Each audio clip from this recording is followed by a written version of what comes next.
Same-sex marriage is a fact of life. 17 states now recognize same-sex marriages, and another 11 are poised to legalize it through pending lawsuits. It was a far different picture 10 years ago this Saturday. After a protracted lawsuit and an eventual ruling by the Massachusetts Supreme Judicial Court, gay couples across Massachusetts eagerly waited to pick up the first legal marriage licenses in the country. May 17, 2004. At the stroke of midnight, couples gathered outside Cambridge City Hall, lining up to get marriage licenses. When straight people, gay people, black people, white people can come together and celebrate a step towards equality, that is what America's about. For years, gay and lesbian couples had fought City Hall, including Julie and Hillary Goodridge, who had earlier tried to get a marriage license. We had our blood tests and we had our fee, and the woman said, well, where are the grooms? And we said, there are no grooms, it's just us. Well, you can't do that, you're not allowed. And then they were allowed. Well, I'd like to apply for a marriage license. Okay. The Supreme Judicial Court had ruled 6 months earlier that denying same-sex couples the right to marry created second-class citizens and was unconstitutional. Still, the ruling had its detractors. If we do not reverse this through the constitutional amendment, this country is going to be in dire straits in the next generation. But it was not reversed. And 6 months to the date that same-sex marriage was declared legal, Julie and Hillary Goodridge were married. Till death do we part. Till death do we part. The power of those words after what we've all gone through for the last 3 years was so moving and just amazing. I feel so proud to be a citizen of the Commonwealth. And proving that same-sex couples have rights like everyone else, the Goodridges divorced 2 years later. And joining me now are two of the plaintiffs that led to the SJC's pivotal decision, Hillary and Julie Goodridge. Welcome. Thank you. So what's it been like, even the last 10 years, just knowing that you two were the face of this? I have to say, you have it on the same jacket that you got married in, which is just wonderful. I did recognize it. I mean, were you anticipating this moment, knowing 10 years later everybody was going to come back at you? No, I mean, it's so exciting to think that this is where we are now, that we've got, what is it, 16 or 17 states? 17. 17 states now where gay couples can get married. It's almost a non-issue. A lot of young people in their 20s, don't even remember that we didn't have gay marriage. It's kind of exciting. Our daughter Annie, who was 8 at the time, is 18, going off to college. Yeah, so things have changed a lot in this country, and I think all for the better. You know, one of the things that's very true still today, and I was reading about this, I think yesterday or the day before in the New York Times, that every single state that has passed this, it was on the face of a couple, like the two of you. There was a name associated with it. So wasn't this just kind of generic idea that every single state had a face of the same-sex couple?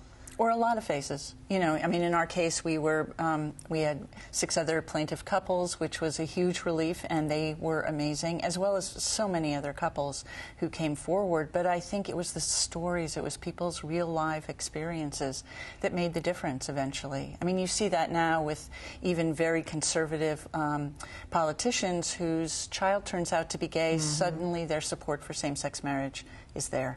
You've told this story many times over the year. But please tell it again, when you actually went to meet with then Governor Mitt Romney in his office to plead your case. What happened?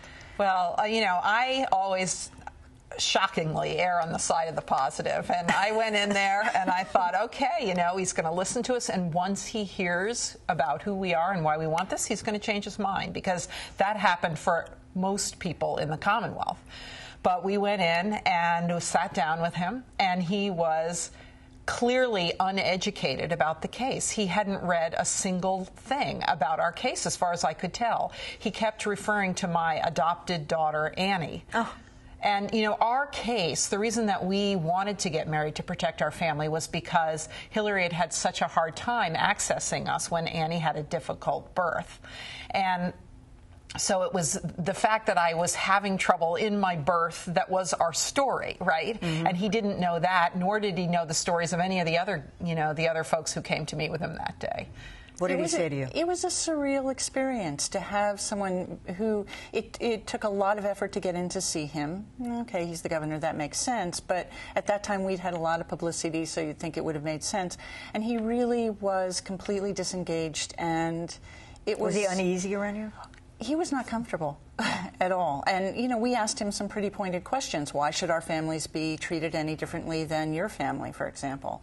And he couldn't really answer that. And so that was discouraging that our governor, you know, thought so little of his citizens. And yet but that changed. It did change. And Mayor Menino escorting all of you that day, you and the other couples who was Boston, with you. Right.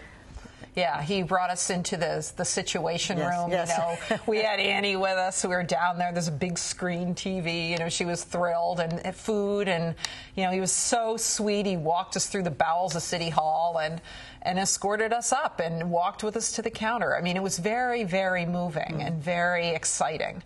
You know, we were faced with, you know, scaffoldings of media from around the world who were following the story. That's actually part of what made it so crazy with the governor, that he really had absolutely no idea what was going on and how significant. He was ignoring how significant this case was. Well, Mayor Menino paved the way for us, Right. made sure we were safe. You know, the whole experience was really Because you had, I mean, a lot of threats and a lot of ugly stuff. There was that flyer that you had that was going around that was really, really ugly. And we saw Evelyn Riley. She was a very outspoken critic of the process. I wasn't prepared for that. There were amazing moments also of support coming from places I never would have expected it. And there were moments where it was so ugly, and I felt so protective of Annie and her friends, that was really surprising to me. How's that been for Annie since then? I mean, as you say, I acknowledge you two have split, so she is now the product of a broken home. A broken home. Yeah, well, that's the way they say my it. home is still broken. I need to put another roof on my home. It's so broken. You know, I think she's done pretty well. I mean, Hillary and I have made an effort to be civil. Obviously. Right? Beyond civil. Beyond civil. And, you know, we both have a good sense of humor. That carried us through the entire marriage, you know, trying to get married. And we put her first. Yeah, she's always been first. And I think we both had the exact same, you know, reaction when tough stuff would come our way. You know, our instinct was to shield Annie.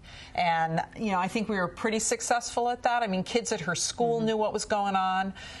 She's great. I mean, it was good college application material. I guess. You know?